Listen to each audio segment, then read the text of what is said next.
Welcome back, everyone, to a new story. We really hope you enjoy it. I swear, I was just supposed to be cleaning the fitting rooms. That was it. My only goal was to pick up discarded hangers, fold the sad, rejected heaps of denim, and maybe wipe a few smudges off the mirrors before closing. I had no intention of walking out of there with a full C cup, a new name, and a life that wasn't my own. But then, my name wasn't Kayla back then. It was Trey. My life as Trey was simple, predictable. I worked part-time at Threads, a store in the mall that was perpetually caught between being fashion-forward and desperately trying to offload last season's trends. It was a job. It paid for my community college textbooks and my late-night fast food habits. My boss, Cynthia, was a whirlwind of efficiency and brightly colored scarves. And my co-workers were a rotating cast of students just like me, all of us counting down the minutes until our shifts ended. I had a secret, though a small, shameful one. The best part of my job was watching the girls, not in a creepy, predatory way. I told myself it was more appreciative. I loved seeing how a simple dress could transform someone, how the right pair of jeans could fill them with a confidence they didn't have when they walked in. I'd watch them emerge from the fitting rooms, twirling in front of the three-way mirror, a hesitant smile on their faces. I was fascinated by the architecture of their outfits, the delicate straps of a camisole, the way a skirt flowed around their legs. It was a world so alien to my own uniform of baggy jeans and faded band t-shirts. A world I observed from a safe, masculine distance. That Tuesday was slow. The post-lunch lull had descended upon them all, and the only sounds were the generic pop music humming from the overhead speakers and the distant rumble of the food court. Cynthia, spotting my expert-level loafing near the checkout counter, pointed a perfectly manicured finger toward the back of the store. "Trey, fitting rooms are a disaster zone. Go work your magic," she said, her smile not quite reaching her eyes. "On it," I mumbled, grabbing a handful of empty hangers. The fitting rooms at Threads were a tight corridor of 6 identical stalls. I started at the first one, collecting a pair of cargo pants and a hoodie. Standard stuff. The second was empty. The third held a sequin top that looked like it had been in a fight with a glue gun and lost. I was on autopilot, my mind drifting to the history paper I had due Friday, when I opened the fourth stall. And there it was. It wasn't a single item left behind. It was an entire outfit, laid out on the small velvet bench with an almost deliberate, theatrical precision. It was electric. A blood-red lace bra and a matching thong were perched on top of a pair of impossibly tight, dark wash skinny jeans. Beside them, a black, ribbed crop top lay folded, and at the foot of the bench sat a pair of heeled ankle boots, the leather gleaming under the harsh fluorescent light. My first thought was that someone had to have stolen them. Who leaves behind a whole outfit? Right down to the underwear, I reached for my walkie-talkie to call Cynthia. But my hand froze halfway to my belt. My eyes were glued to the lace of the bra. It was so intricate, so delicate. I could imagine the texture of it, the slight scratchiness against skin. My gaze drifted to the thong. It was barely a whisper of fabric, a triangle of lace and a few thin, elastic strings.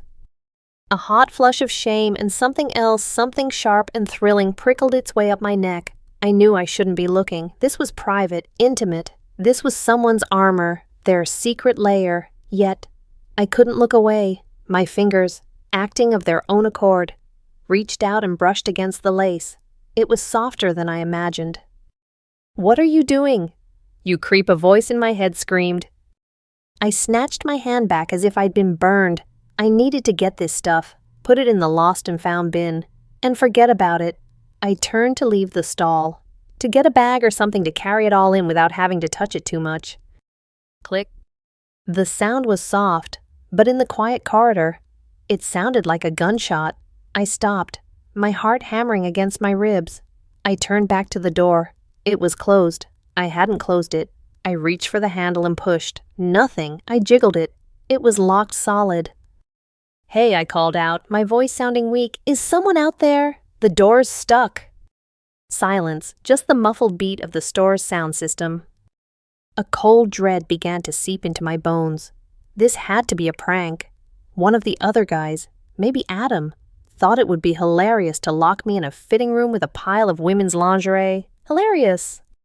"All right, very funny. Let me out," I said. trying to sound annoyed instead of terrified.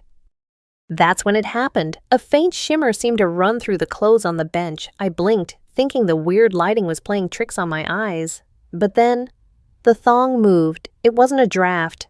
It slithered, like a little red snake, off the jeans and onto the floor. Before I could even process what I was seeing, it shot forward and wrapped itself around my ankle.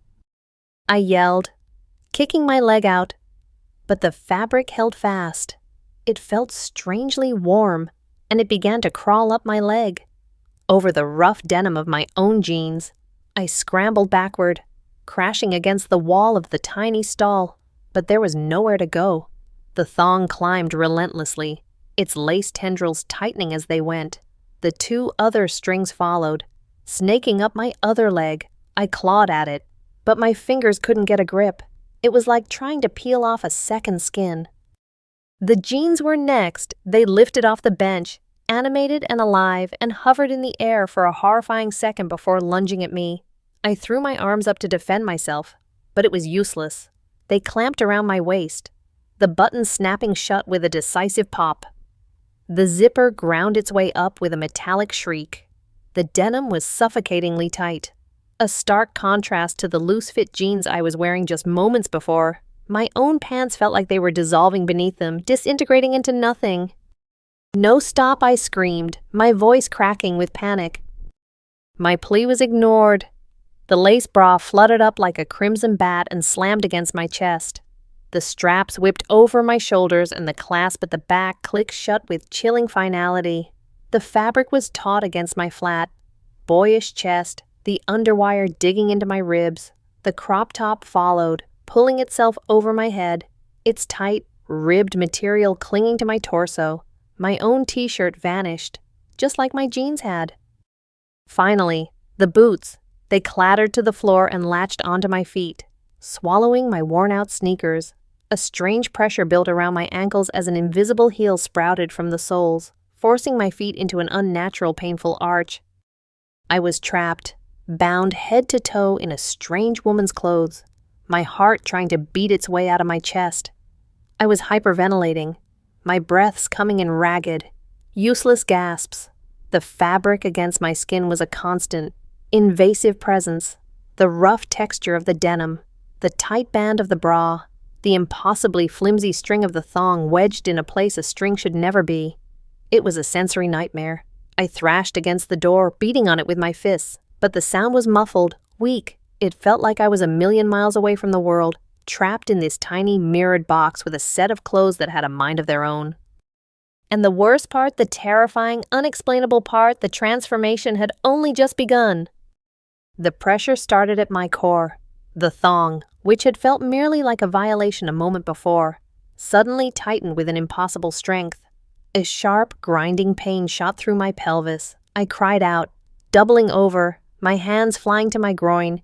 It felt like my bones were being pulled apart, reshaped by some invisible, malicious force. My hips cracked, widening with an audible series of pops, stretching the tight denim of the jeans to their absolute limit. I felt a bizarre pulling sensation, a deep internal shift, and then a sudden horrifying emptiness. The part of me that had fundamentally defined me as male my entire life was just gone, retracted, absorbed, vanished. A wave of nausea and vertigo washed over me, and I braced myself against the wall to keep from collapsing. The jeans seemed to pulse with energy, molding my new form. My flat backside began to swell, pushing outward against the fabric. The denim strained, then gave way to the change, conforming perfectly to a round, feminine curve that was most definitely not mine. I could feel the muscles and flesh reconfiguring, creating a shape I'd only ever seen on other people. Then the pain moved upward. The bra, which had been uncomfortably tight on my bony chest, became an instrument of torture. A searing heat bloomed across my pecs. It felt like they were being stung by 1,000 hornets. I gasped, clutching at my chest, and felt something soft and pliable beginning to swell beneath my fingertips. The cups of the bra, once loose, were now filling up. I watched in a dizzying haze of horror and disbelief as 2 mounds of flesh grew, tender and heavy, straining against the delicate red lace. They felt alien, like 2 foreign weights strapped to my body, jiggling with a life of their own. The crop top hugged my new torso, showcasing a waist that was now cinching inward, creating an hourglass figure that was a complete anatomical impossibility just minutes ago. The pressure from the boots intensified, my feet narrowing and shrinking to fit their sleek shape, the forced arch of the heel stretching my calf muscles into a taut, defined curve. I felt a tingling sensation spread across my face, my jawline softened, the sharp angle rounding out, my Adam's apple dissolved in my throat, and my brow bones seemed to recede. I ran a trembling hand over my cheek. The faint stubble that I was always too lazy to shave was gone, replaced by skin that was smooth and soft to the touch. My hair, a short, messy brown mop, began to grow. I could feel it. A strange tickling sensation as strands lengthened at an unnatural speed, cascading down past my ears, over my shoulders, and finally settling in thick, wavy auburn locks around my new full breasts. I tried to scream again, to voice the sheer terror that was consuming me. But what came out was not my voice. It was a high, breathless shriek, a sound that belonged to a stranger, a woman's scream. The final touches were swift and surreal. A faint shimmer on my hands left my nails perfectly manicured and painted a glossy, dark red. A delicate silver necklace materialized around my neck, and small, silver hoops appeared in my newly pierced earlobes. Even my sense of smell changed. The faint scent of popcorn from the mall food court was replaced by a light, floral perfume that seemed to be radiating from my own skin. The pressure subsided, the pain receded, leaving behind a dull, throbbing ache and a body that felt completely foreign. I was still breathing heavily, my new chest rising and falling dramatically.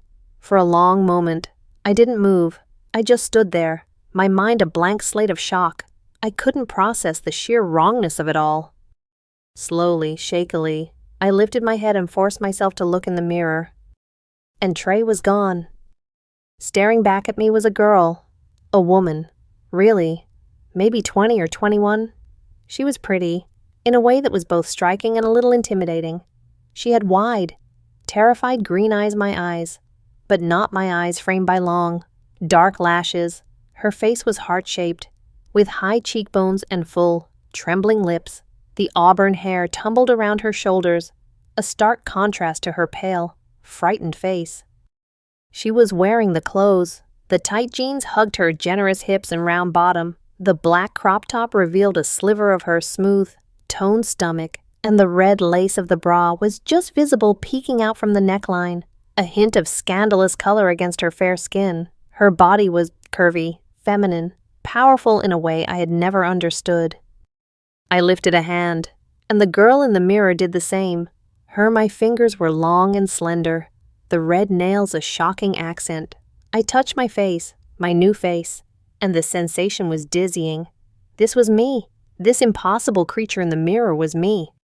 A name whispered into my mind, seeming to come from the very clothes I was wearing. It wasn't a thought. Exactly, it was more like an imprint, a piece of data being uploaded directly into my brain. Kayla. The girl in the mirror was Kayla. And I was her. I stood frozen, my reflection a mask of silent horror. My mind was a frantic scramble of denial. This wasn't real. It was a hallucination. A nightmare brought on by stress or bad food court pizza. Any second now, I would wake up in my own bed, in my own body, and laugh at the absurdity of it all. Click. The sound of the lock disengaging snapped me out of my trance. The fitting room door swung open. Standing in the doorway, a clipboard in her hand, was Cynthia. Her eyes swept over me, from my heel boots to my wild auburn hair. I braced myself for the scream, the confusion, the 1,000 questions. My mouth opened, ready to try and explain the inexplicable, to somehow convince her that the strange girl in the crop top was actually her lanky, unimpressive male employee, Trey. But Cynthia just smiled. It was her usual brisk, no-nonsense smile. There you are. Kayla, she said, her tone perfectly casual. I was wondering where you got to. Ready for your shift? The name hit me like a physical blow. Kayla. She'd said Kayla. She looked right at me, at this new face and body, and saw someone she recognized, someone she was expecting. My throat felt tight, constricted. I'm not, I started to say, but the voice that emerged was the same high, feminine voice I'd heard when I screamed. It was smooth and melodic, laced with a tremor of panic. Cynthia's brow furrowed slightly, but not with suspicion. It was more like mild concern. Are you okay? You look a little pale. First day jitters.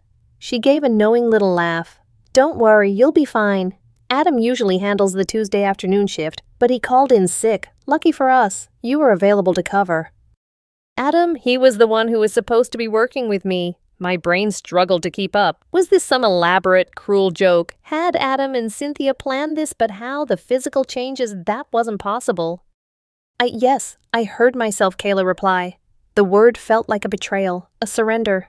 But what else could I do if I screamed that I was Trey? That I'd been magically transformed by cursed lingerie? They'd call security. They'd think I was insane. Maybe I was. Great, Cynthia said, ticking something off on her clipboard. Just finish up whatever you're doing in here and come out to the floor. We just got a new shipment of fall sweaters. And they need to be tagged and put out. You can start with those. She gave me another quick, encouraging smile and then turned, her sensible heels clicking away down the corridor. I was left alone again, the silence of the fitting room pressing in on me. My reflection stared back, its green eyes wide with a terror that was now mingled with a profound, soul-crushing confusion. Kayla. Cynthia thought I was Kayla, a new employee, here to cover a shift. It was a ready-made identity, a story that explained my presence here perfectly. It was also a cage. Panic gave way to a cold, hard wave of pragmatism. I had two choices. I could run out there screaming the truth and get hauled off to a mental institution, or I could play along. I could be Kayla, at least for now, at least until I could figure out what the hell had happened to me. Taking a deep, shuddering breath, a process that was made strange by the feeling of my new breasts rising and falling, I took a step. The heels of the boots were higher than they looked. My ankle immediately wobbled, and I had to grab the wall for support. My center of gravity was all wrong. The weight of my chest and the curve of my hips pulled me in unfamiliar directions. Walking was going to be a challenge. I took another tentative step, and then another. My movements stiff and awkward like a baby deer's.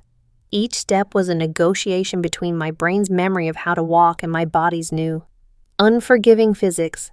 The tight jeans restricted my stride, and the sway of my hips felt exaggerated and unnatural. With a final desperate glance at the mirror, I said goodbye to the terrified girl staring back at me. I forced my shoulders back, lifted my chin, and stepped out of the fitting room and into my new, impossible life. I was clumsy, I was terrified, and I was wearing a dead woman's name. But for now, I was Kayla, and Kayla had sweaters to tag. The main floor of the store felt like a different planet. The lights seemed brighter, the music louder. Every detail of my new body was a constant, overwhelming distraction. My long auburn hair kept brushing against my bare shoulders and the nape of my neck, a tickling sensation that sent little shivers down my spine.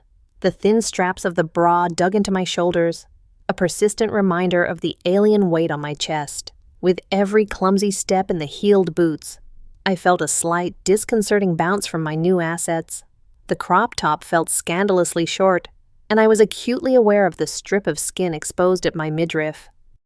Cynthia pointed me toward a large cardboard box overflowing with chunky knit sweaters. Just scan the tag on the inside of the collar, print a price sticker, and stick it on the paper tag. Then you can start putting them out on the floor racks. Easy enough, right? Right, I squeaked, my voice still sounding foreign and strange to my own ears. I fumbled with the price gun, my long nails making the simple task of peeling off a sticker surprisingly difficult. My hands felt delicate and weak, not my own. After several clumsy attempts, I finally managed to tag one sweater, then another. I tried to lose myself in the mindless, repetitive task, to create a small island of normalcy in a sea of insanity. But the world wouldn't let me. The way people looked at me had changed. As Trey, I'd been practically invisible. I was part of the background. Just another retail drone in a company polo shirt. Customers would occasionally ask me where the men's section was, but most of the time, their eyes slid right past me. As Kayla, I was visible, very visible. An older woman with a kind face stopped by my box of sweaters.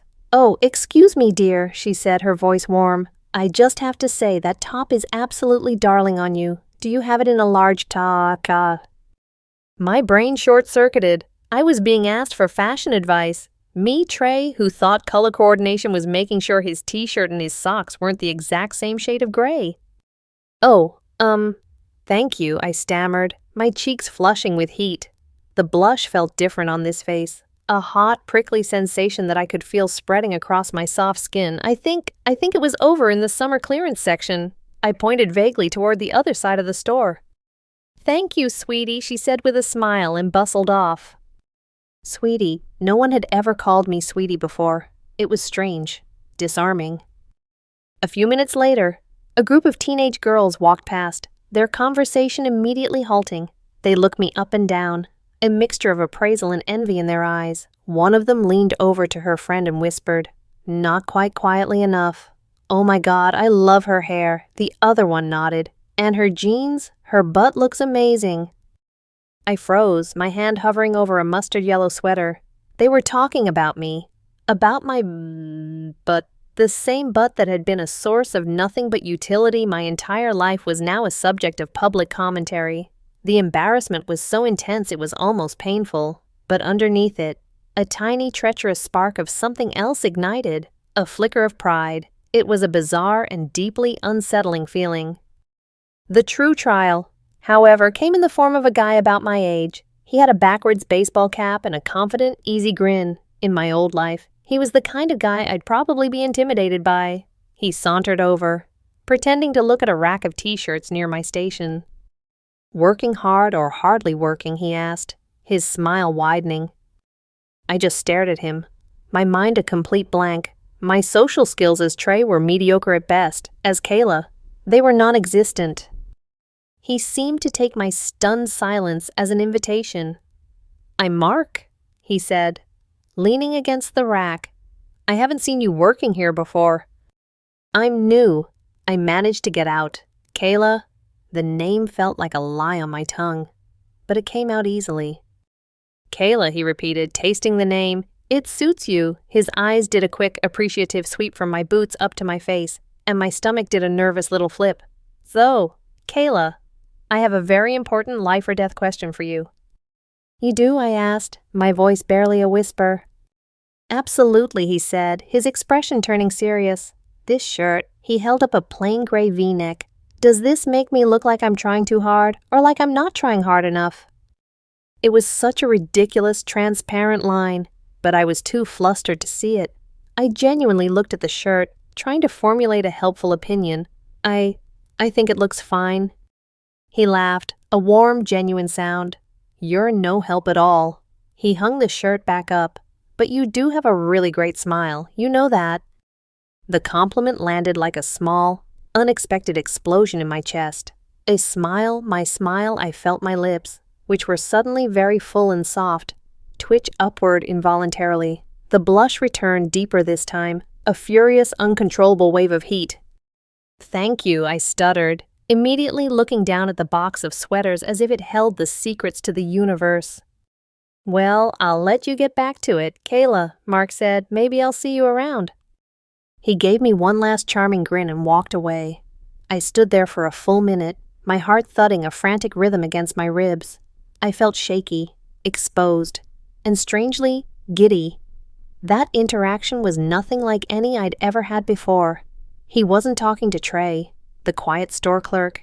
He was flirting with Kayla, the pretty new girl, and for one terrifying, exhilarating moment, I had felt like her. The thought was so disturbing that I immediately grabbed the price gun and attacked the next sweater with a vengeance, trying to bury the feeling under a mountain of mundane work. But the warmth of the blush lingered on my cheeks for a long, long time. After another hour of awkward customer interactions and the slow, arduous process of stocking sweaters, I was feeling frayed. My feet were screaming in protest from the heels. My back ached from the unfamiliar posture, and my mind was a tangled mess of fear, confusion, and a strange, thrilling static from my encounter with Mark. I needed a break. I needed a moment to myself, away from the prying eyes of shoppers and Cynthia's efficient gaze. "Cynthia," I said, catching her as she strode past. Can I take my 15-minute break?" She glanced at her watch. "Sure thing, Kayla. Go ahead." I practically fled, my clumsy high-heeled walk turning into an awkward, wobbling dash toward the back of the store. I didn't go to the break room. I went to the employee restroom. It was a single-stall, unisex bathroom, and most importantly, it had a lock on the door and a full-length mirror. The second the lock clicked behind me, I sagged against the door, my forehead pressed against the cool wood. I took a deep breath, then another, trying to calm the frantic hummingbird that my heart had become. After a moment, I pushed myself off the door and turned to face my reflection. The girl Kayla stared back at me, her expression just as strained and exhausted as I felt. Her hair was a little messy from my frantic work, a few auburn strands clinging to her flushed cheeks. Her lipstick, a subtle nude shade that I hadn't even realized I was wearing, was slightly smudged. This was my first chance to really look since the initial transformation, to take stock of the damage. I stepped closer to the mirror, my eyes tracing the outlines of this new person. My hands, still trembling slightly, came up to touch my face. The skin was impossibly soft, like silk. I traced the gentle curve of my jaw, the delicate shape of my nose, the high arch of my eyebrows. There was no trace of Trey left, not a single pore, not a single scar. It was the face of a complete stranger. My fingers threaded into my hair. It was thick and heavy, spilling over my shoulders in soft waves. I'd always had short, manageable hair. This was a wild, untamable mane. I gathered a handful of it and brought it to my nose. It smelled faintly of coconuts and vanilla. Hesitantly, my gaze dropped lower, to my chest. The crop top did little to hide the dramatic new additions. They were substantial. They strained against the black fabric, their shape clearly defined. A part of my brain, the logical part, was screaming in protest, horrified by this biological impossibility. But another part, a deeper, more primal part, was mesmerized. My hand moved, seemingly of its own volition, and rested on the swell of my right breast. The warmth of it seeped through the fabric, a strange and intimate heat. It felt soft but firm and surprisingly heavy. I gave a gentle squeeze, and a jolt, like a mild electric shock, shot through me. It wasn't entirely unpleasant, it was just overwhelming. A completely new set of sensory information being fed directly into a brain that had no framework to process it. I felt a dizzying mix of emotions swirling inside me. There was the profound, gut-wrenching fear of losing myself, of being trapped in this body forever. There was the deep, burning shame of what had happened, of being forcibly feminized by a cursed set of clothes. But beneath it all, bubbling up from a place I didn't know existed, was a current of something else, a strange, illicit thrill, a dark curiosity. I was looking at a beautiful woman in the mirror, and that woman was me. The compliments I'd received, the way Mark had looked at me.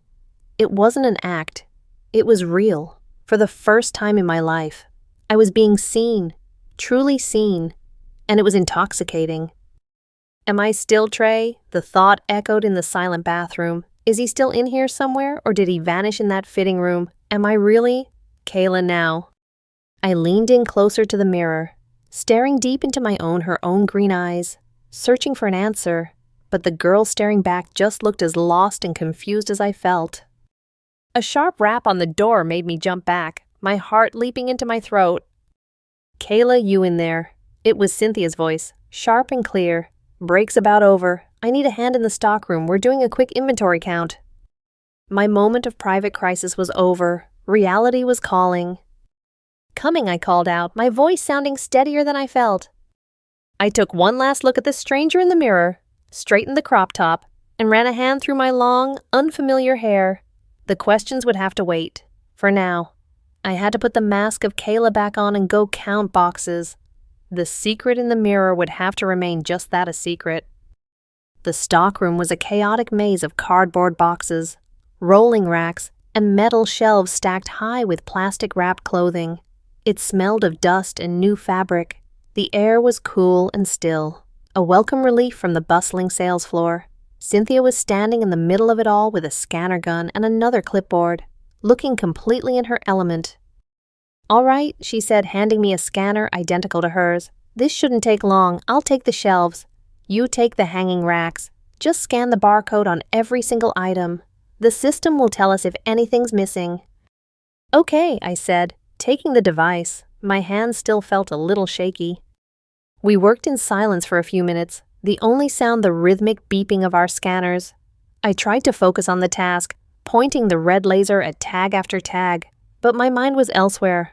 I couldn't stop thinking about Cynthia. Her complete lack of surprise at my appearance was the most unsettling part of this whole ordeal. It felt less like a case of mistaken identity and more like a conspiracy. "So, Kayla," she said suddenly, not looking up from a box of scarves she was scanning, "how are you finding your first day?" The question felt loaded, like a trick. "It's fine," I answered carefully, a little overwhelming.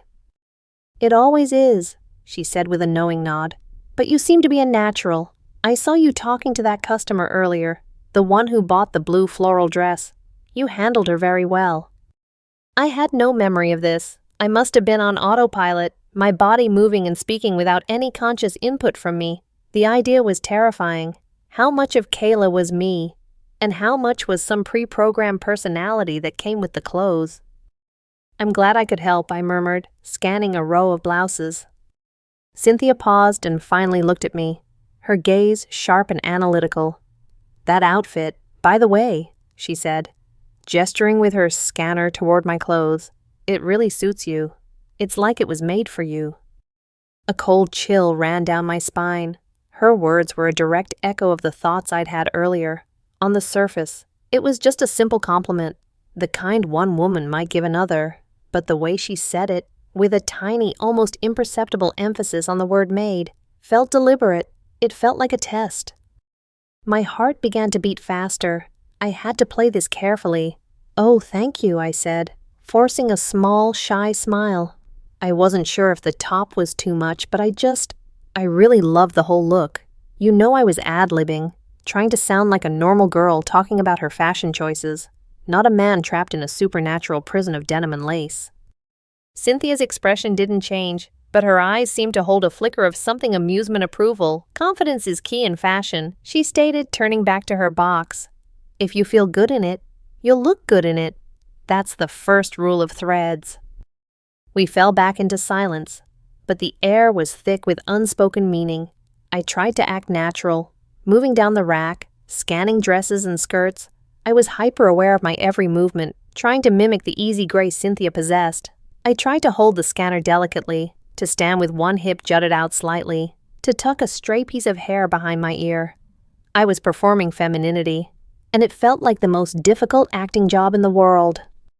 "You know," Cynthia said after another long pause, her back still to me, "it's funny, we get all sorts of people applying to work here. Some of them are just looking for a paycheck. But every now and then, we get someone who really belongs here. Someone who just fits. It's like the store itself chooses them." She turned to face me then, a strange, enigmatic smile playing on her lips. "Don't worry, Kayla, you'll get the hang of things. Threads has a way of finding the right person for the right role." Her words hung in the air between us, heavy and ominous. She knew. She had to know. Maybe she didn't know about Trey, but she knew that Kayla wasn't just a normal new hire. She knew there was something special, something strange, about me and the clothes I was wearing. The test wasn't about whether I could do the job. It was about whether I could play the part. The beep of my scanner felt unnaturally loud in the sudden silence. I met her gaze, my mind racing. She wasn't an enemy, I realized, but she wasn't exactly an ally. Either she was a gatekeeper, a warden, and I had just passed her inspection, for now. The rest of the shift passed in a blur of folding, stocking, and forced smiles. By the time Cynthia announced we were closing, every single part of my new body was aching with a deep, profound exhaustion I had never known. My feet were the worst. The sleek ankle boots that had looked so stylish now felt like medieval torture devices. The arches of my feet were on fire, and my toes were crammed together in the pointed tips. My lower back throbbed. A dull, persistent pain from the effort of maintaining balance on the heels and supporting the unfamiliar weight of my chest. The underwire of the bra was digging into my ribs, and the place where the thong disappeared between my cheeks was chafed and sore. I felt a thin layer of sweat, an unladiana-like sheen, trapped between my skin and the tight fabric of my clothes. Being a woman, I was discovering, was physically demanding work. As the last customer left and Cynthia locked the heavy glass doors, a wave of desperate hope surged through me. It was over. The day was done. Now, surely, this nightmare would end. I could go back to that fitting room, and the clothes would release me. They had to. "Great job today, Kayla," Cynthia said, deactivating the security sensors. "You were a huge help. I'll see you tomorrow, 9 a.m. sharp." Tomorrow, the word slipped out, laced with panic. "Yep, you're on the schedule for the morning shift," she replied breezily. Grabbing her purse from behind the counter, she didn't seem to notice my distress. My mind reeled. Another day of this. I had to get these clothes off. As Cynthia headed toward the back office to cash out, I made my move. I darted toward the fitting rooms, my heart hammering against my ribs. This was it. This was my chance. I ducked back into the same stall where it had all begun. The lighting was just as harsh, the mirrors just as unforgiving. My hands flew to the button of the jeans, my fingers fumbling with the cool metal. I managed to pop it open. Relief, pure and potent, flooded through me. I grabbed the zipper tab and pulled down. It didn't move. I pulled again, harder, gritting my teeth. The zipper was stuck fast, as if it had been welded shut. A knot of dread tightened in my stomach. Okay, fine, the shirt first. Then, I grabbed the hem of the crop top and tried to pull it up over my head. It wouldn't budge. It was stretched taut against my skin, clinging to my torso like it was glued on. It didn't feel like fabric anymore. It felt like a layer of my own flesh. Panic began to set in, cold and sharp. I clawed at the clasp of the bra at my back, my fingers scrabbling uselessly against the smooth fabric. I couldn't find the hooks. I couldn't even feel a seam. It was as if the bra had fused into a single, unbroken circle of lace and elastic around my chest. "No, no, no," I whispered, my breath catching in my throat. I tugged at the thong, the thin strings cutting into my skin, but it was just as useless. The clothes were a part of me, a second skin that I couldn't shed. I sank down onto the small velvet bench, the same bench where the outfit had been waiting for me, and dropped my head into my hands. The full weight of my situation crashed down on me. I was trapped. This wasn't a one-day curse. This wasn't a temporary prank. This was my life now. This body, this face, these clothes. This was me. Tears I didn't know I was capable of forming welled up in my eyes. They were hot and thick, spilling over my long lashes and tracing paths down my soft cheeks. I was mourning for Trey, for his simple, boring, wonderfully male life, for his baggy jeans and his easy, loping walk and his voice that was deep and unremarkable. He had vanished in this very room, and I was the ghost left in his place. The door to the fitting room corridor swung open, and I heard Cynthia's heels clicking on the tile. I quickly wiped my eyes, trying to compose myself. She poked her head around the corner, her keys jingling in her hand, ready to go. "Kayla?" she asked. I looked up at her, my expression surely a wreck of despair and terror. But if she saw it, she gave no sign. Her smile was as pleasant and unconcerned as ever. "Night, Kayla," she said, giving a little wave. "Sleep well. See you in the morning." And then she was gone, leaving me alone in the silent, empty store. The overhead lights hummed. My reflection in the mirror showed a girl with tear-streaked makeup and haunted eyes. "See you in the morning." The words echoed in my head. I was on the schedule. I was a real employee, a female employee. There was no escape. This store, these clothes, this new identity. It was my prison. And as I slowly, painfully pushed myself to my feet, the reality hit me with the force of a physical blow. I had nowhere to go. Trey's apartment, Trey's life, How could I possibly go back there? I didn't even have his keys. All I had were the clothes on my back and a name that wasn't mine. And so, here I am. I'm writing this down, speaking it into the void, because I have to tell someone, even if it's just myself. I have to create a record of the person I used to be. That's how Trey vanished, and how Kayla was born, not in a hospital, not with a cry of life, but in the sterile, fluorescent-lit confines of a fitting room, with the click of a lock and the rustle of cursed fabric. It's been a week now, a week of living in this body, of answering to this name, a week of sleeping in my car because I can't go home, a week of learning to walk, to talk, to exist in a world that suddenly sees me in a completely different light.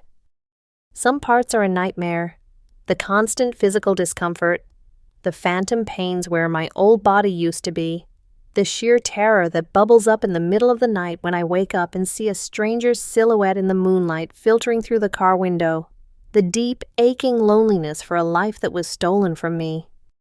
But there are other moments that are confusing and shameful and addictive, the easy camaraderie I have with the other female employees, talking about things I never understood before, the head-turning power of walking down the mall concourse and feeling men's eyes follow me, the thrill of Mark coming back into the store just to ask for my number, and the strange, fluttery feeling in my chest when I gave it to him. I feel like two people trapped in one body. There's Trey, screaming in silent horror, rattling the bars of his cage, and then there's Kayla, who is slowly, terrifyingly, starting to get used to her new skin. She's learning how to apply mascara in the rearview mirror, how to choose a perfume at the department store, how to laugh in a way that is light and musical. She's learning how to survive. Cynthia watches me. Always. Her gaze is a constant presence, a mixture of encouragement and warning. I'm convinced she is the key. She knows the secret of these clothes, of this store that seems to collect lost souls and give them new roles to play. Is she a witch? A fairy godmother? A demon? I don't know. All I know is that my fate is somehow tied to her. So this is my confession, my story. I don't know if it's a tragedy or a strange kind of fairy tale. I don't know if I'll ever be Trey again, or if I even want to be. And that's the most terrifying thought of all. Last night, after my shift, I stood in front of the store, the Big Threads logo glowing above me. I looked at my reflection in the dark glass. Kayla stared back, looking more confident, more real than she did a week ago. I don't know who or what did this to me, or why. I don't know if this is a curse or some bizarre, twisted opportunity. But as I walked out into the cool night air, feeling the city lights on my new face, one thought echoed louder than any other, a whisper of both dread and anticipation. What happens tomorrow?